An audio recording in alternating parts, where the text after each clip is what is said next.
Record হচ্ছে তাহলে না আমরা স্যার। স্যার রেকর্ড বন্ধ হয়ে গেছিল স্যার।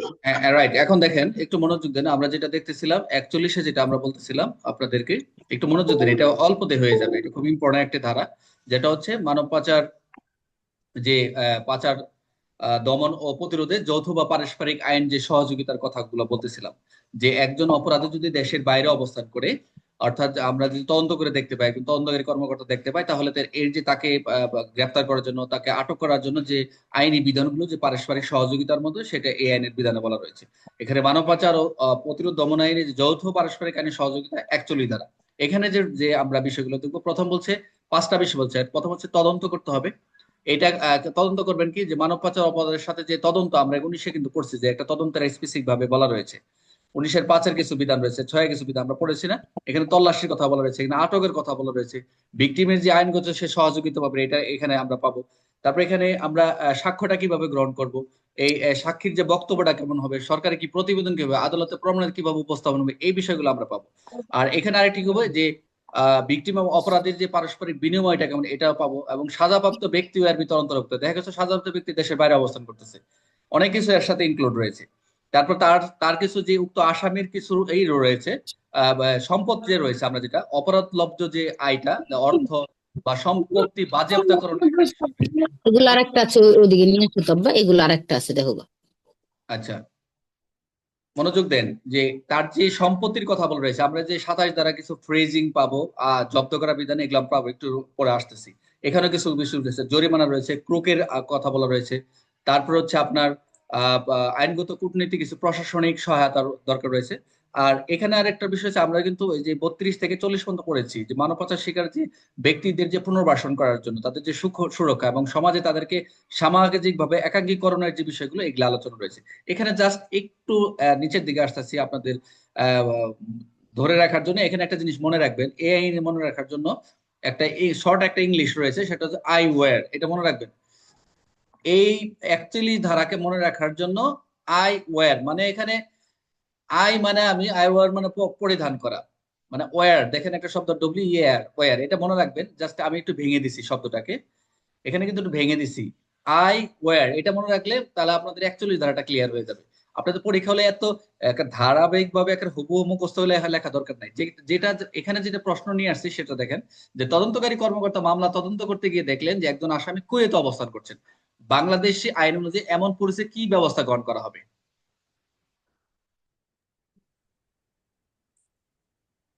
বুঝতে পারছেন বিষয়টা? এই আপনাদের কই গেল?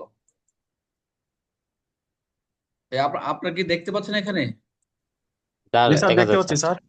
ঠিক দেখা আছে, যাচ্ছে স্যার। ঠিক আছে, মানে হ্যাঁ, এখন আসছে। আচ্ছা, এখন আসছে। মানে মনে হচ্ছে আপনাদের দেখতে পাচ্ছি না। তাহলে প্রথম কি প্রশ্নটা বুঝলেন? এটা কিন্তু পরীক্ষায় প্রশ্ন আসছিল। তো এখানে কি কি অ্যাপ্লাই করবেন আপনি? প্রথম হচ্ছে অতিরাষ্ট্রিক প্রযোজ্যতা, মানে এক্সট্রা টেরিtoriয়াল জুরিডিকশন, অর্থাৎ আপনি দেশ থেকে যে এখানে বসে বাংলাদেশে এখান থেকে গিয়ে বাহিরে যে অফারটা হয়েছে ওখানে অবস্থান করতেছেন, তাহলে এখানে এই যে বিষয় বিধানটা, বা ওই দেশ থেকে এই দেশে অপরাধ সংগঠিত হয়েছে, তো এরকম যদি হয় কোনো নৌজাহান, আমরা কিন্তু 5 ধারাটা সেটা পড়েছি, এক্সপ্লেন করেছিলাম। তো এখানে কিন্তু অতিরাষ্ট্রিক প্রযোজ্যতাটা আসবে, যেটা 5 ধারা অনুযায়ী বাংলাদেশের নাগরিক বা আইনের অধীনে দেশের সীমানার বাইরে সংগঠিত হলো এই আইন কার্যকর হবে। এটা একটা বিষয়, এটা কিন্তু আপনাদের পিডিএফ এ দেওয়া আছে, একটু দেখে নেবেন। তারপর বিদেশি তদন্ত সাক্ষ্য প্রমাণ সংগ্রহ করবে, এটা কিন্তু আমরা এই দরকার, প্রয়োজন রয়েছে। এবং যদি আসামিকে সরাসরি উপস্থিত করতে, যে আসামি সরাসরি উপস্থিত করা দরকার, সাক্ষ্য প্রমাণ দরকার, তাহলে বিদেশে যাওয়া প্রয়োজন। তাহলে ট্রাইব্যুনাল কি করবে? অনুমতি নিয়ে পুলিশ বিশেষ তদন্ত গঠন করবে। আমরা কিন্তু সেটা পড়ছি 1905-এ, কিন্তু আমরা সেটা কিন্তু পড়ছি যে বিদেশে যাওয়া প্রয়োজন যদি হয়, ট্রাইব্যুনাল অনুমতি নিয়ে কি করবে? পুলিশ বিশেষ তদন্ত দল গঠন করবে। সেটা হচ্ছে পুলিশ হেডকোয়ার্টারে একটা মনিটরিং সেল গঠন করবে। আমরা পড়ছিলাম না, যেটা আমরা 19 থেকে জি পড়েছি। স্যার। এই দলকে এই দলকে প্রশাসনিক আর্থিক সহায়তা প্রদান করা হবে। এই দলকে কিন্তু যখন আর্থিক একটা ফিনান্সিয়াল একটা বিষয় থাকে, এটা সহায়তা করবে। আরেকটা বিষয় হচ্ছে, যেটা আমরা অ্যাকচুয়ালি তার সাথে কানেক্টেড, সেটা হচ্ছে কুয়েত সরকারের সঙ্গে সমঝোতা স্মারক চুক্তি থাকলে সহযোগিতা চেয়ে আসামিকে গ্রেপ্তার করে সাক্ষ্য গ্রহণ করা সম্ভব। যদি মনে হয় যে এটা আসামিকে সাক্ষ্য গ্রহণ, আসামিকে গ্রেপ্তার করে তল্লাশি করতে হবে, যে আটক করতে হবে, যাই হোক, এক দেশের সাথে আরেক দেশের সাথে সমঝোতা স্বাক্ষর করে সহযোগিতা চেয়ে সেটা কি করবে? আসামির গ্রেপ্তার, সাক্ষী গ্রহণ করা সম্ভব। এটা হলো মূল কথা। নিজের মতো করে লিখতে হবে, কিন্তু ওখানে আপনার পড়েন 41 মাথা গুলাই যাবে। এখন আসতেছে, আরো সহজ করে দিচ্ছি আপনাদেরকে। সারাংশ হচ্ছে আসামি বিদেশ থাকলেও বাংলাদেশে আইন প্রযোজ্য। ট্রাইব্যুনাল অনুমতি নিয়ে দেখেন, একদম সহজ করা লেখা হয়েছে। আসামি বিদেশ থাকলেও বাংলাদেশে আইন প্রযোজ্য। ট্রাইব্যুনাল অনুমতি নিয়ে পুলিশকে বিদেশে গিয়ে তদন্ত সাক্ষ্য করার ক্ষমতা রয়েছে। আন্তর্জাতিক সহযোগিতা প্রশাসনিক ব্যবস্থার মাধ্যমে কারণ যদি কেউ এইটুকু লিখে আসে, ধারাটা লিখতে পারে, সে ফুল মার্ক পেয়ে যাবে। বুঝতে পারছেন? কেউ যদি এইটুকু লিখেও লিখতে পারে, কারণ হচ্ছে তারা জানতে চাইছে ধারাটা আর উত্তরটা কিভাবে লিখবেন। একজন তদন্তকারী কর্মকর্তা এসে আপনি এখানে বসে তো বিদেশে কি আপনি টিকিট কাটবেন, হেডকোয়ার্টার মধ্যে চলে যাবেন, এটা একটা প্রসেসিং রয়েছে। কথা বুঝতে পারছেন? আচ্ছা, এখন হচ্ছে যে ট্রিকটা বলছিলাম আপনাদেরকে, এই ট্রিকটা মনে রাখবেন। আই ওয়্যার এর প্রত্যেকটি অক্ষর এক একটি কার্যক্রম সহজে মনে রাখার জন্য ব্যবহার হয়। আই ওয়্যার মানে আমি পরিধান করি, মানে আমরা এটাকে মনে রাখবেন। এটা আই ওয়্যার, এটা মনে রাখলে চলবে 41 ধারার সাথে।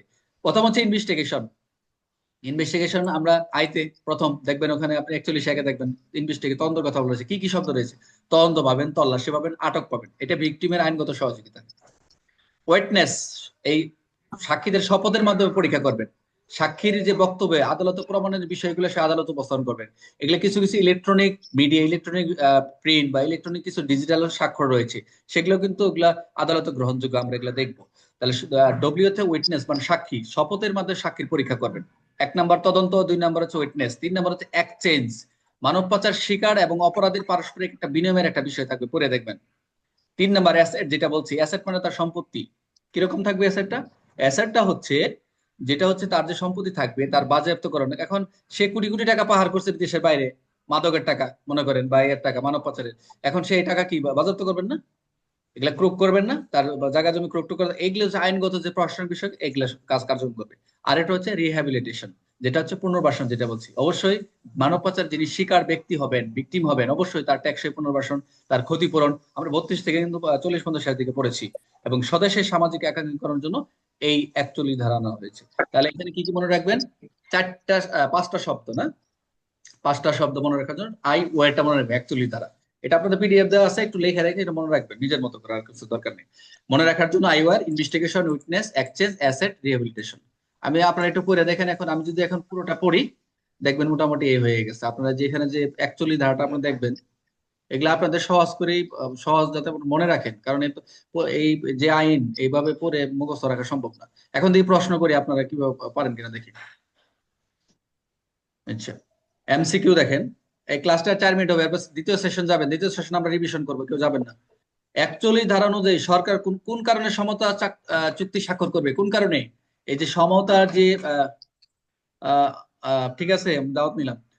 সমতা স্মারক যে রয়েছে, কেন স্বাক্ষর করবে? স্বাক্ষর করবে মানব পাচারের শিকার, সাক্ষী, অপরাধের উপস্থিতি, সম্ভব উপস্থিত থাকা দেশগুলোর সাথে আইনি সহযোগিতা করার জন্য। এটা কিন্তু আমরা 41-এ পাবো। এটা কি স্যার সমঝোতা চুক্তি স্মারক নাকি? হ্যাঁ, সমঝোতা, যেটা চুক্তি সহ আইনগত সহযোগিতা করার জন্য করবে তো। আপনার দেশের বাইরে একটা আসামি রয়েছে, আপনি নিয়ে চিহ্নিত করছেন, আপনাকে এমনি দিয়ে দিবে? ওই দেশের আইন রয়েছে। আপনি একটা মার্ডার মামলার আসামি ধরুন সাপোজ, এখন তাকে আপনি নিয়ে আসবেন দেশে, ওই দেশে বলে রয়েছে, তাকে তো দিবে না, বলবে, তারা বলবে যে, আমি এই দেশে চলে আসছি, তারা আমাকে এই কারণে তারা দেখাচ্ছে, ওই দেশে গেলে আমাকে মেরে ফেলবে, হতে পারে এরকম। কিন্তু আমরা মানব পাচার আইনের কথা বলতেছি, তখন ওই দেশ থেকে আপনার দিবেন। এত সহজ না, না ওই দেশ থেকে। আমাদের দেশে যেরকম পালায় বিভিন্ন ভিন্ন কথা, ওগুলো আলোচনা চাই, ওগুলো আলোচনা না যায়। আচ্ছা ঠিক আছে, কি বুঝি নাই নাজমুল? কি স্যার প্রজ্ঞাপন জারি করে তারপরে যে নিয়ে আসা লাগবে স্যার? না না না না না না না। সব প্রজ্ঞাপন যদি জারি করে যদি জারি করা যায়, তাহলে তো সব জানবে, নোটিশ করতেছে, এই করতেছে। যদি আসামি ওই জায়গায় থাকবে, ওই দেশে অমুক জায়গায় থাকবে, ওই দেশে তো পালাবে, চলে যাবে অস্ট্রেলিয়া। এটা হচ্ছে স্যার, হ্যাঁ সংশ্লিষ্ট দেশের দূতাবাস কর্তৃক এটা সমঝোতা স্মারক হয়, মানে এটা কূটনৈতিক ভাবে হয় স্যার। হ্যাঁ, রাইট, এটা হচ্ছে কূটনৈতিক বলছে কূটনৈতিক ব্যাপার। প্রথম বলছিলাম যে সমঝোতা স্মারক আগে কি সরকার আইনি সহায়তা দিতে বিরত থাকতে হবে? না, এটা প্রশাসনিক ব্যবস্থা গ্রহণ করতে বাধা নাই, মানে বিরত থাকবে না এটা।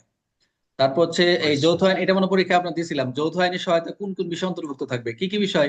মানব পাচারের তদন্ত, তল্লাশি, আটক, ভিকটিম আইনগত সহায়তা। অনেকে পারছেন, এটা দেখলাম, অনেক ধন্যবাদ পড়ার জন্য। তারপর হচ্ছে যৌথ আইন সহায়তার কি কি অন্তর্ভুক্ত, আর শপথের মাধ্যমে সাক্ষী পরীক্ষা, আদালত প্রমাণে, দেখছেন এগুলো কি কি অন্তর্ভুক্ত বিষয়গুলো, এই যে আমি যেগুলো পড়লাম, যে 5টা বিষয়। যৌথ আইনের সহায়তা আর কি কি বিষয় থাকবে? ভিকটিম অপরাধীর পারস্পরিক বিনিময়, ভিকটিম ও পারস্পরিক একটা বিনিময়। আর আরেকটা কি থাকবে যৌথ আইনে, কি কি অন্তর্ভুক্ত থাকবে? যে ওই যে অপরলব্ধ অর্থ বাজেয়াপ্তকরণ, আদালতের আদেশ কার্যকরণ। দেখছেন যে 5টা বিষয় থাকবে। ওখানে যে এই বিষয়গুলো আনা হয়েছে আর কিছু না। এই যে তারপর আছে আর কি কি বিষয় অন্তর্ভুক্ত থাকবে? মানব পাচারের টেকসই পুনর্বাসন, সামাজিক একাঙ্গীকরণ, এটাও একটা থাকবে ইন্টারোগেশন যেটা। সমঝোতা স্বাক্ষর যদি স্বাক্ষরিত না হয়, সমঝোতা স্মারক বা চুক্তি স্বাক্ষরিত না হলে কি হবে? আইনের কোনো বিধান সরকারের জন্য প্রযোজ্য হবে। এটা হচ্ছে আইনের কোনো বিধান সরকারের জন্য প্রযোজ্য হবে, এটাই স্বাভাবিক। আচ্ছা, পারস্পরিক আইনি সহায়তার মূল উদ্দেশ্য কি? ভিকটিমদের নিরাপদ সুষ্ঠু পুনর্বাসন দেয়, এটাই হচ্ছে মূল উদ্দেশ্য, অন্য কোনো কিছু না। আরেকটা রয়েছে, কতগুলা দেখেন। যৌথ পারস্পরিক আইনি সহযোগিতার অন্তর্ভুক্ত নয় কোনটি? কোনটা হবে বলুন তো এখানে? নিচেরটা মনে হয় স্যার, সবার নিচেরটা। বেশি বিনিয়োগে বিদেশি তল্লাশি করতে পারবা, সাক্ষীর সহযোগিতা করতে পারবা, পারস্পরিক বিনিয়োগ করতে পারবা। বিদেশি বিনিয়োগ প্রণোদনা, এটা কি এটা অন্তর্ভুক্ত? বিদেশি বিনিয়োগ প্রণোদনার জন্য আমরা করি না, এটাই হচ্ছে নয়। এই পরীক্ষা আসলে এই এমসিকিউ টা ইম্পর্টেন্ট আর কি। আমি আরেকটা লিংক দিচ্ছি, সকলে একটু জয়েন দেন, আমরা একটা রিভিশনে যাবে ভালো হবে। আরেকটা গুরুত্বপূর্ণ আইন আছে, একটা দিয়ে আমরা শেষ করবো আর কি। সবাই একটু দ্বিতীয় সেশনে আসেন।